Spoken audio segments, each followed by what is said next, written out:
सनातन धर्म ज्ञान गंगा चैनल में आप सभी का स्वागत है। मेरे प्यारे कृष्ण भक्तों, आप सभी को जय श्री कृष्णा। श्री भगवान आप सभी का जीवन आनंदमय, मंगलमय, भक्तिमय तथा धर्म पथ पर अग्रसर करें, ऐसी मेरी श्री भगवान जी से प्रार्थना है।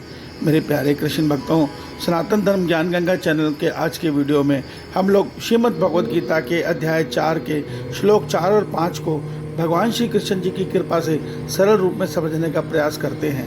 जय श्री कृष्णा।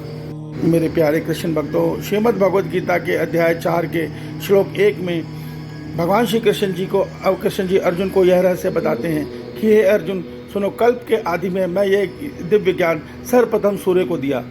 तो यह बात सुनकर अर्जुन के मन में संशय उत्पन्न हो गया है और वो अध्याय 4 के श्लोक 4 में भगवान श्री कृष्ण जी से प्रश्न कर रहा है कि हे केशव, आपका जन्म तो अभी हाल ही में हुआ है और सूर्य का जन्म बहुत पुराना है, अर्थात कल्प के आदि में हो चुका है। तब मैं इस बात को कैसे समझूं कि आप ही ने कल्प के आदि में ये ज्ञान सूर्य को दिया।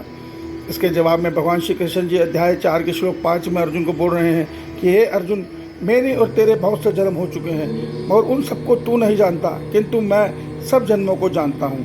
मेरे प्यारे कृष्ण भक्तों, आज हम अध्याय 4 के इसी 4 और 5 के श्लोक को सरल रूप में समझने का प्रयास करते हैं। जय श्री कृष्णा। मेरे प्यारे कृष्ण भक्तों, अर्जुन भगवान श्री कृष्ण जी को अपना सखा मानता है और यह बात जानता है कि भगवान कृष्ण जी योगेश्वर है, अर्थात महापुरुष हैं। उसको यह सत्य नहीं पता कि भगवान श्री कृष्ण जी स्वयं परमपिता परमेश्वर हैं। इसीलिए उसके मन में भगवान जी के प्रति संशय उत्पन्न हुआ है और वो ये सोच रहा है कि कल्प के आदि में ये ज्ञान कृष्ण जी सूर्य को किस प्रकार दे सकते हैं। ये बात सोचकर अर्जुन विचलित सा, मतलब संशय उसके मन में उत्पन्न हो रहा है और वो भगवान श्री कृष्ण जी से प्रश्न कर रहा है कि भगवान, सूर्य का जन्म तो कल्प के आदि में होता है, तो मैं कैसे मान लूँ कि आपने सूर्य को ये ज्ञान दिया। तो अर्जुन के इस जवाब के में भगवान श्री कृष्ण जी अर्जुन को यह समझा रहे हैं कि अर्जुन, तेरे मेरे बहुत से जन्म हो चुके हैं मगर तू उनको नहीं जानता, मगर मैं उन सब जन्मों को जानता हूँ। क्यों जानता हूँ, इसका जवाब भगवान अगले श्लोक में देंगे, मगर आज के श्लोक में भगवान कह रहे हैं जितने भी तेरे मेरे जन्म हुए उन सबको मैं जानता हूँ। देखिए, परमात्मा के कर्म विधान में एक बहुत बड़ा विज्ञान छिपा है, वो है विस्मृति का ज्ञान का विधान। इसमें यह होता है कि जब मनुष्य शरीर को त्यागता है, एक शरीर को, तो उसके उस जन्म की यादें वहीं पर समाप्त हो जाती हैं। वो अगले जन्म में जब नया जन्म लेता है तो वो नए बुद्धि को, बिल्कुल शुद्ध बुद्धि से जन्म लेता है, अर्थात उसके पिछली यादें सारी भूल चुकी होती हैं। अगर परमात्मा इस विधान को नहीं बनाते तो ये संसार नहीं चल सकता। अगर मनुष्य को अपने पिछले जन्म याद रहेंगे तो मनुष्य तो पिछले जन्मों की यादों में ही उलझा रह जाएगा।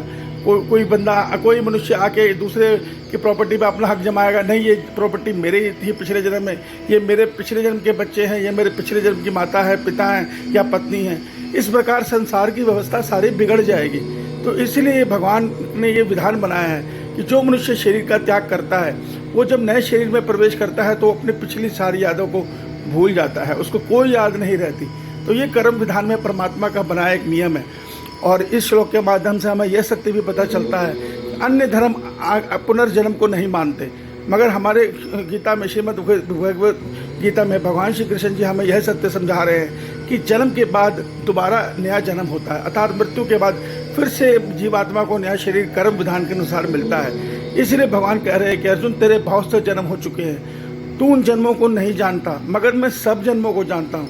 भगवान श्री गीता में एक जगह ये भी कहते हैं कि मैं भूत, भविष्य, वर्तमान जितनी भी जीवात्माएं आई हैं या जो आने वाली जीवात्माएं जिस भी शरीर में आनी है, मैं सबको जानता हूँ। तो मेरे प्यारे कृष्ण भक्तों, श्रीमद् भगवद गीता को, ज्ञान को सुनो, अन्य भाई बहनों को भी समझाओ, क्योंकि ये सनातन धर्म का नियम है।